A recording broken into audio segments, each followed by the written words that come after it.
istimewa orangnya. Jogja, Jogja, tetap istimewa. Jogja istimewa untuk Indonesia. Asik!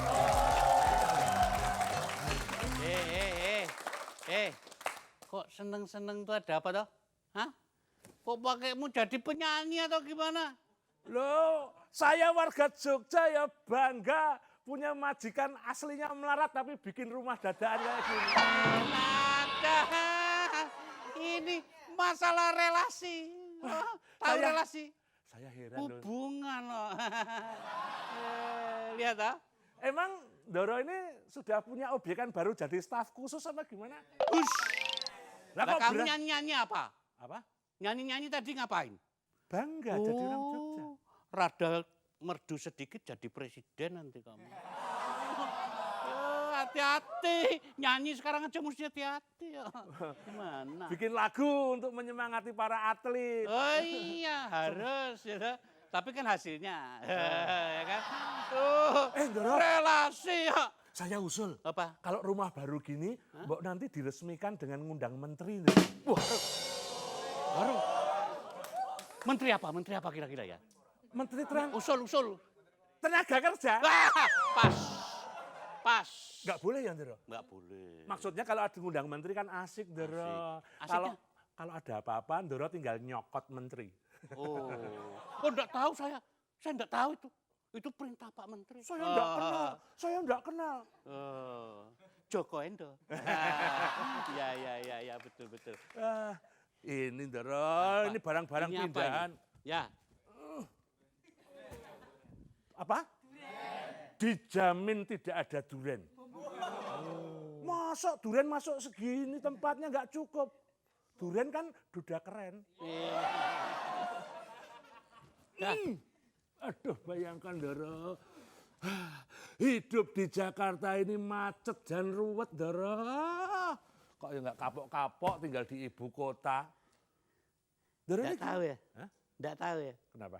Semuanya dibikin macet. Oh gitu Oh ya. iya, ngawur. Waduh, goblok banget tuh. Wah, gimana sih? Kalau saya tidak goblok ya saya jadi majikan. Lalu yang menurut kamu hidup yang paling kepenak itu di mana? Ya di Jogja.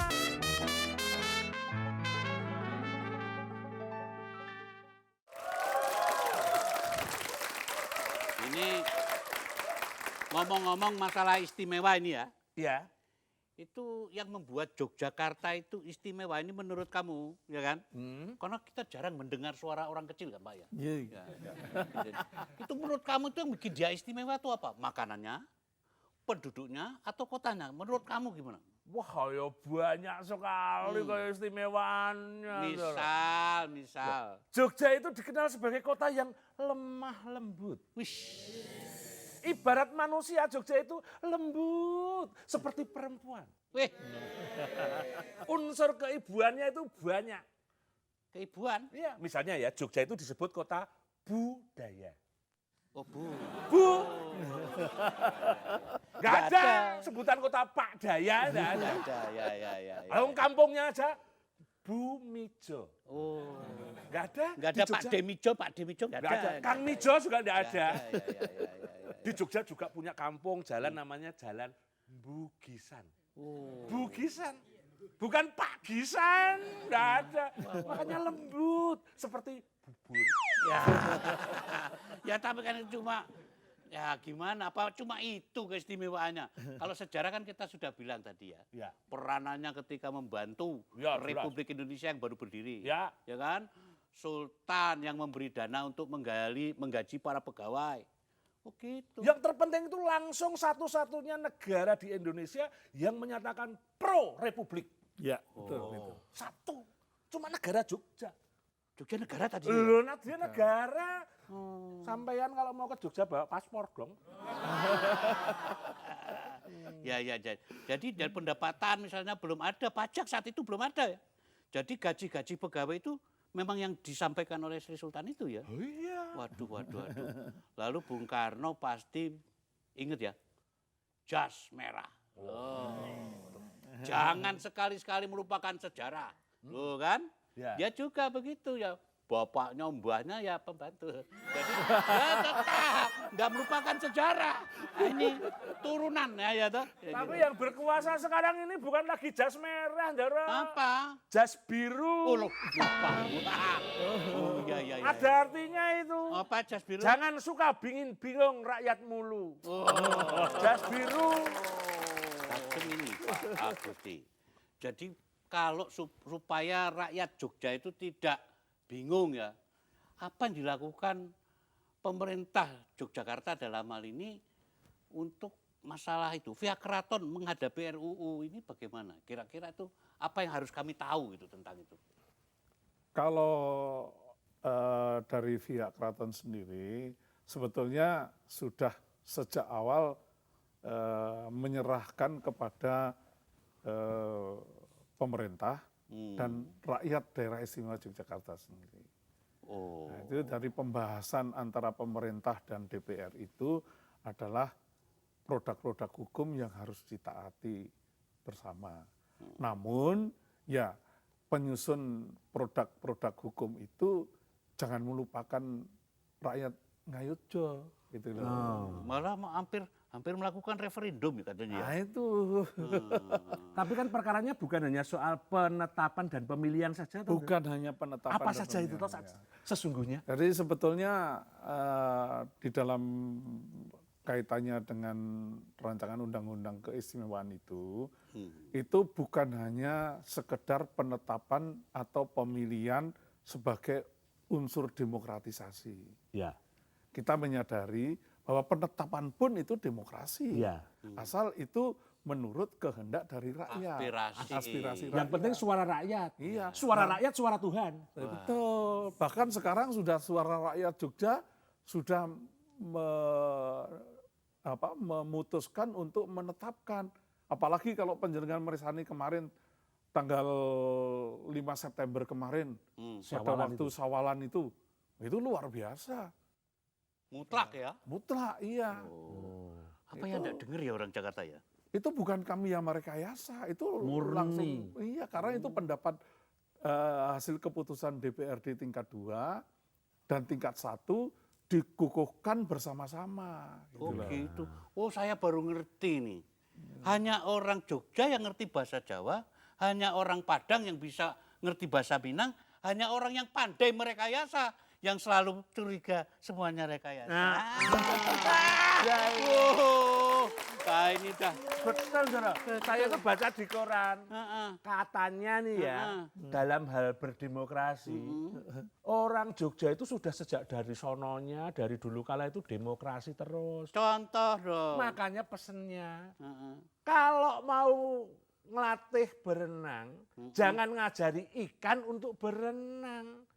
Jogja itu mbahnya demokrasi kok disuruh belajar demokrasi. Aduh.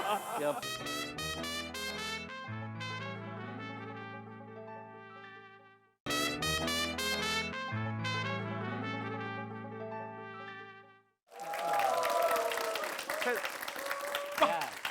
Ini tumben betul ini majikan ini mbok duduk di kursi kebiasaannya. Loh bukan, ini masalah budi pekerti.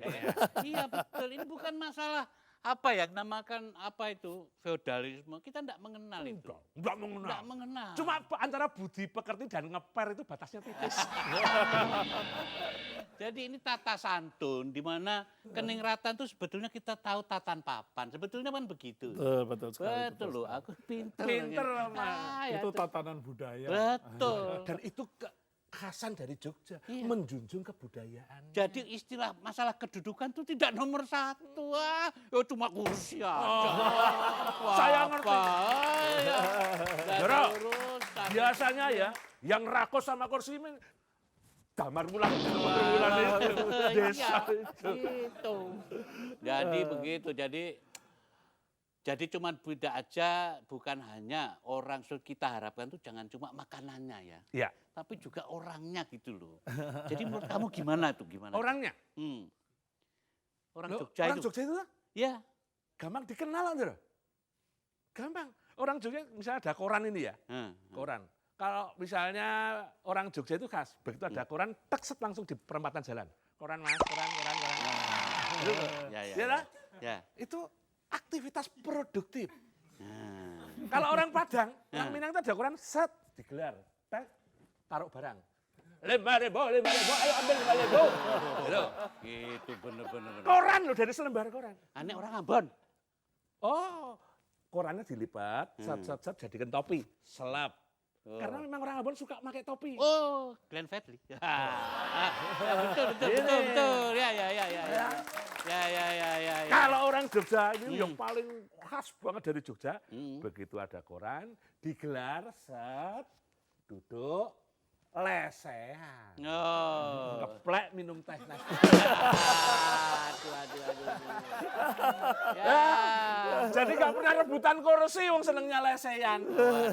Tanpa koran. Aduh. Jadi tidak perlu kursi ya. Ya, tanpa kursi. Ya. Koran aja cukup. Dadah, sekarang gini, kembali kepada masalah keistimewaan tadi. Monggo. Ya. Kalau bicara soal keistimewaan Jogja itu kan sudah pasti tidak bisa dilepaskan oleh peran dan posisi keraton. Betul. Ya kan?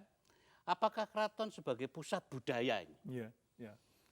juga mendapat tempat dalam rancangan undang-undang itu? Sebab menurut saya hancurnya atau kacaunya atau mosak-masiknya kita ini memunggungi kebudayaan. Ya, nyepelein. Nah, itu tiba-tiba ada sebuah budi atau pekerti yang dicontohkan oleh tadi budaya Jogja misalnya tadi ya, unggah-ungguh dan Ya, sebagainya. betul. Itu dan ada. Sebagai pusat budaya ini, menurut Gusti gimana itu? Apa itu ada juga dalam rancangan undang-undang itu? Untuk dilestarikan? Ada. Ya. Walaupun jadi pada dasarnya di dalam rancangan undang-undang itu ada empat hal pokok yang dibahas. Apa saja itu, Gusti? Yang pertama itu masalah masalah kepemimpinan daerah. Kepemimpinan daerah. Kemudian yang kedua itu masalah pemerintahan di daerah.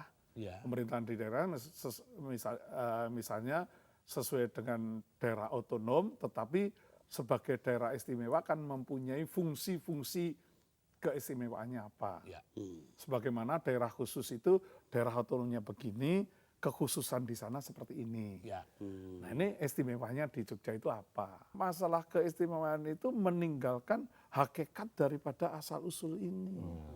Karena kan dengan asal-usul itu kan berarti kan negara yang sudah ratusan tahun bergabung di dalam negara baru untuk mensupport negara baru agar mendapatkan legitimasi internasional. Karena negara yang lama kan sudah mempunyai legitimasi internasional. Ya, Nah, pentingnya itu di loh. situ. Tadi ada dua, pemerintahan daerah, lalu yang ketiga tadi apa? Yang ketiga nanti itu masalah kontribusi dari pemerintah pusat terhadap pembiayaan keistimewaan itu. Oh, ketiga. Ketiga. Yang keempat? Yang keempat masalah pertanahan. Pertanahan ini menarik loh ini. Nah, masalah pertanahan itu aneh lagi. Gimana? Ya. Sekarang banyak tanah-tanah yang dipergunakan oleh Magersari. Magersari itu apa tuh? Magersari, tanya beli. Oh, salah. Masa majikan tanya jongos? Dia lebih tahu. Ya, Tanah-tanah Magersari itu adalah tanah-tanah keraton yang dipergunakan untuk kepentingan rakyat. Enggak bayar. Enggak bayar. Nih, pindah aja yuk. Ya iyalah, Jogja. Enggak bayar. Ya enggak bayar ya. Enggak. Hanya masalah pencatatan administrasi saja sebagai pengakuan bahwa ini adalah tanah milik Kesultanan. Oh, kalau dirubah-rubah jadi nanti kena Iya. pajak, Jadi kena mau apa. diambil Tapi anehnya Ya. sampai sekarang ini keratonnya sendiri sebagai pemilik tanah itu yang produk hukumnya dipergunakan, tetapi keratonnya bukan sebagai subjek hukum. Wah, Nah terus bagaimana? tidak bertuan itu nanti. Nah itulah. Subjek